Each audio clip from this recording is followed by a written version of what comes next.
सन्नाटे को चीरती मिसाइल का शोर हुआ।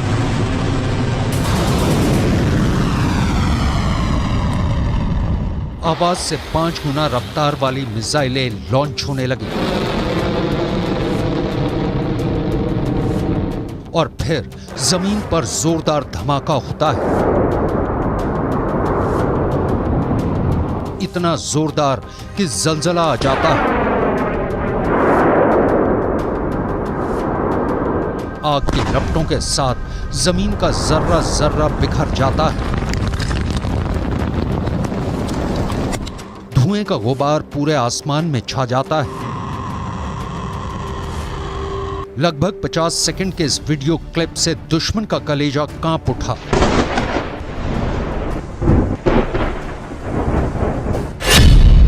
पहली मिसाइल,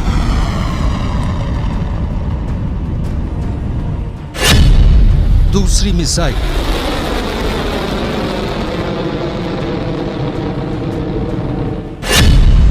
तीसरी मिसाइल,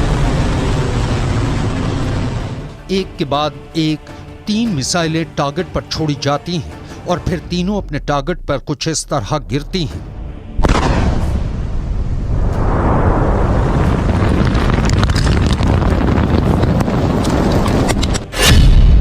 धमाका नंबर 1,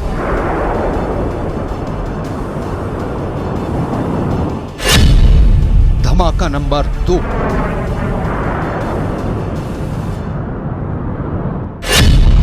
धमाका नंबर 3,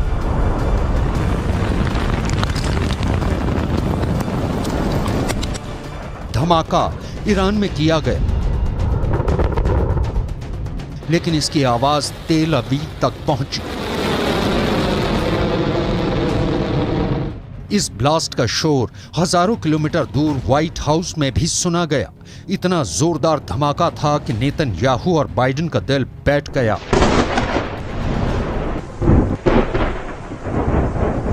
ईरान की पहली हाइपरसोनिक मिसाइल वार और पलटवार के लिए तैयार है। इस घातक हथियार की रेंज, इसकी रफ्तार, सब कुछ बहुत बड़ा सीक्रेट है जिसे ईरान अब दुनिया को बताना चाहता है। ईरान की ऐसी मिसाइल का पोस्टर 1 साल पहले छप गया था। तेहरान की सड़कों पर चप्पे चप्पे में पोस्टर लगाया गया। पोस्टर में मिसाइल की फोटो, साथ में टारगेट का नाम फारसी और हिब्रू में पोस्टर में लिखा था। 400 सेकंड में टारगेट तेल अवीव ध्वस्त।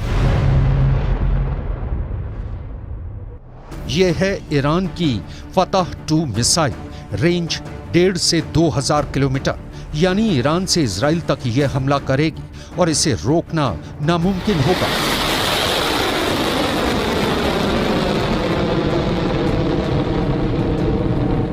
क्योंकि यह हाइपरसोनिक मिसाइल है, यानी स्पीड 6000 किलोमीटर प्रति घंटा से ज्यादा, या कहें कि आवाज से 5 गुना ज्यादा रफ्तार।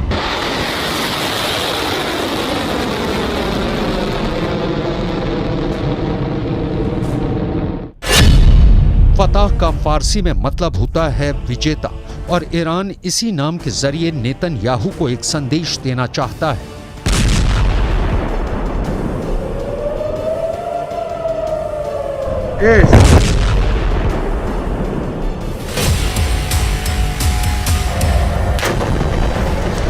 गाजा में हो रही बमबारी और हजारों लोगों की मौत को लेकर ईरान इस वक्त बहुत गुस्से में है। सबने सवाल पूछा कि मिसाइल है तो ईरान किस बात का इंतजार कर रहा है।